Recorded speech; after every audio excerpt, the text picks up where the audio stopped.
The clatter of plates was the soundtrack to Clara's life. For the weary waitress, every dish served was a small victory against the mountain of bills waiting at home. She moved through the greasy air of the diner with a quiet dignity, unaware that her every move was being watched. Miles away in a sterile office, the powerful and wealthy Arthur Vance was utterly alone. Haunted by the memory of his late wife, Eleanor, he clung to her words. A person's true measure is how they treat people who can do nothing for them. He decided to find one person who still lived by that creed. Disguised in worn clothes, he was about to step into Clara's world, setting the stage for a test she didn't know she was taking, and a reveal that would change everything. The bell over the door of the Morning Star diner chimed, announcing another customer to the lunch rush chaos. Clara, balancing 3 plates, gave a quick, warm nod toward the entrance. Her mind was a whirlwind of calculations: rent due Friday, her mother's prescription, her pinching shoes, but to the world, she was an island of calm in the diner's daily storm. The man who had just walked in was practically invisible. He was older, dressed in a frayed jacket with shoulders slumped as if under a great weight. He hovered near the entrance, easily ignored by servers chasing bigger tips. The diner's manager, Mr. Henderson, caught Clara's eye and gestured dismissively toward the old man. The message was clear: don't waste your time. Clara finished delivering her plates, took a deep breath and walked directly toward him. Where others saw a waste of a table, she saw a person who looked lost. "Welcome to the Morning Star," she said, her voice soft. "Table for one." The man, Arthur Vance in disguise, looked up. His eyes, surprisingly sharp, seemed to truly see her. He gave a slow nod. "Just one," he mumbled. "Right this way," Clara said, leading him not to a bad table by the noisy kitchen, but to a clean booth by the window. "It's a little quieter here." She wiped the already clean table and placed a menu in front of him. "My name is Clara. Can I get you started with a coffee or some water?" "Water, please, thank you," Arthur said, watching her intently. In a world that judged him by his shabby cover, one person had treated him with kindness. Clara returned with ice water, smiled and said, "Take your time. I'll be back in a few minutes to check on you." As she walked away, Arthur Vance felt a flicker of something he hadn't felt in a long time. A fragile, cautious hope. For the next hour, Arthur ordered nothing but water, yet Clara never failed to check on him. "Everything all right here?" she'd ask with a calm presence before refilling his glass. He watched her patiently explain the soup of the day for the 3rd time to a customer. He saw her kneel to tie the shoelace of a little boy whose mother hadn't noticed. Each small act painted a portrait of profound integrity. The first real test was a small accident. As Clara reached over to refill his water, Arthur, feigning a tremor, knocked the full glass over. Ice water spread across the table. "Oh, I am so sorry," he said, his voice laced with embarrassment. Clara didn't flinch. "It's only water," she said with a reassuring smile, already grabbing napkins. "No harm done. It happens all the time." She cleaned the mess swiftly and returned moments later with a new glass. "There we go. Good as new." For a man used to sighs and complaints, her grace was staggering. The diner's bell chimed again, announcing a man and woman dressed in clothes that screamed new money. They looked around the diner with disdain before being seated across from Arthur. Clara was their waitress. "Can we get some service over here?" the man called, snapping his fingers. "2 Lux burgers," the woman demanded. "Medium well. If there's a shade of pink, I'm sending it back. And the fries need to be extra crispy. Think you can handle that?" "Of course," Clara replied evenly. Throughout their meal, they were relentless. The soda was too fizzy, the fries weren't crispy enough, and finally they complained about the other customers. "Honestly, can't they do something about the clientele?"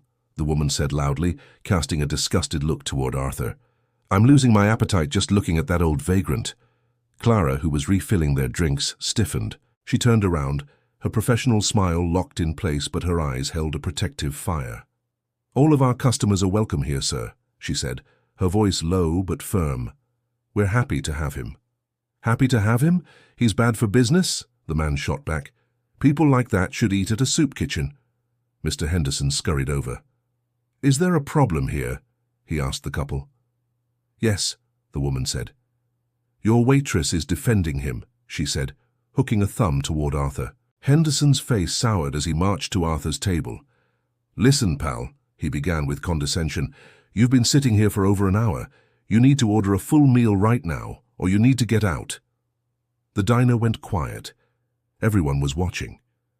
Arthur was about to speak, but another voice cut through the silence. No, it was Clara, now standing between her manager and the old man.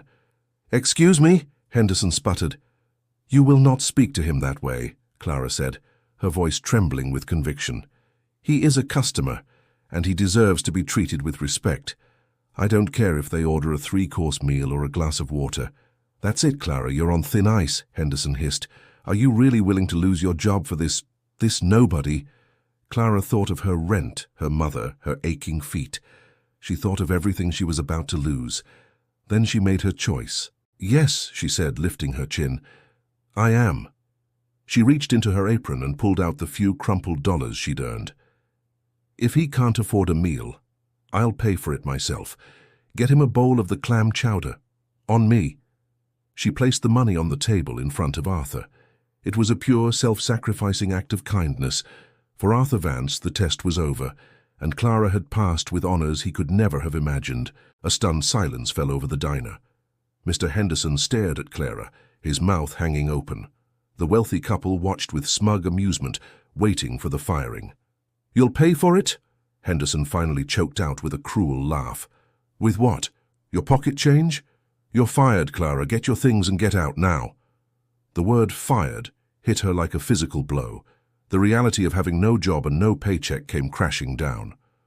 That, a new voice said, cutting through the tension with startling authority, will not be necessary. All eyes snapped to the old man. Arthur Vance was slowly getting to his feet, but he was transformed. The slump in his shoulders was gone, replaced by a commanding posture. He looked directly at Mr. Henderson. You misunderstand your position, Arthur said, his voice resonating with power. You don't own this diner, you just manage it. And your performance today has been appalling. Henderson scoffed. And who are you to tell me how to run my business? Arthur ignored him and turned to the wealthy couple. And you think the size of your bill gives you the right to belittle others. You mistake price for value. The man started to get up. Now you listen here, old man. No, Arthur commanded, and the man sat right back down. You listen. He reached into his frayed jacket, pulled out a sleek smartphone, and with a single tap, a man in a sharp suit at the counter stood and walked over holding an iPad. Mr. Davies, Arthur said to the suited man, please remind Mr. Henderson who owns the commercial property at this address. Mr. Davies turned the screen towards the manager. On it was a deed of ownership. At the bottom was the name of the holding company, Vance Holdings. Henderson's face went from red to ghost white. V. Vance Holdings, he stammered. As in, Arthur Vance? The very same, Arthur said flatly. Then, his voice now loud enough for the whole diner to hear, he announced, My name is Arthur Vance. A gasp rippled through the room. The wealthy couple looked like they'd seen a ghost. Mr. Henderson looked like he was about to be sick. Arthur turned his attention back to the manager. Your philosophy of prioritizing rich customers over basic human decency is, as you're about to find out, bad for business. Mr. Davies will handle the details of your immediate termination. Then he turned to Clara. He walked toward her, his steps now confident. Clara, he began, his voice softening. I am so sorry for the deception. My wife, Eleanor, always believed kindness was the only true currency. I wanted to see if that currency still had any value in the world. I visited dozens of places. In every one I was ignored or dismissed, until today. Until you. He reached down and gently picked up the crumpled bills she had put on the table. You were willing to sacrifice what little you had for a complete stranger. You defended my dignity at the cost of your own job. You didn't do it for a reward. You did it because it was right. Clara stared, speechless, as tears welled in her eyes. You passed a test you never knew you were taking, Arthur Vance said, his voice thick with emotion. And in doing so, you have given an old man his faith back. In the aftermath, while Mr. Davies calmly handled Mr. Henderson's termination, Arthur guided a trembling Clara back to the booth by the window. The mortified wealthy couple had already paid in cash and fled. I don't understand, Clara whispered. You just need to know that your life is about to change, Arthur replied kindly. I will make sure your finances are taken care of. Your mother's medical expenses, your debts. Consider them gone. Clara's breath hitched, but Arthur wasn't finished. Money is just a tool, Clara. A person with your strength and integrity wasn't meant to spend your life carrying plates. You were meant to lift people up. He leaned forward. I've seen so much loneliness and lack of dignity. My foundations have resources, but they lack a heart. He looked directly at her. I'm not offering you a donation, Clara. I'm offering you a job. I'm starting the Eleanor Vance Foundation for Community Kindness, named after my wife, endowed with $100 million. I want it to be run by someone who embodies its mission. I want you to run it as its first executive director. The number was so huge it didn't sound real. I want you to take the kindness you showed me and amplify it 1,000 times over, Arthur continued, to build programs that feed the hungry, provide shelter, and restore dignity. I'll give you the resources and the team. All you need to bring is your heart. Tears streamed down Clara's face. It wasn't just the money. It was being seen for her character, her value. Why me? She managed to ask. Because, Arthur said, his own eyes glistening, you offered to buy me soup when you couldn't afford it yourself. You don't learn that kind of character. You just have it. He handed her a simple business card with his private number. My team will be in touch tomorrow. We're partners now. He stood up. Take the rest of the day off, Clara. In fact, he said with a warm smile, take the rest of your life off from this place. Your new office is waiting.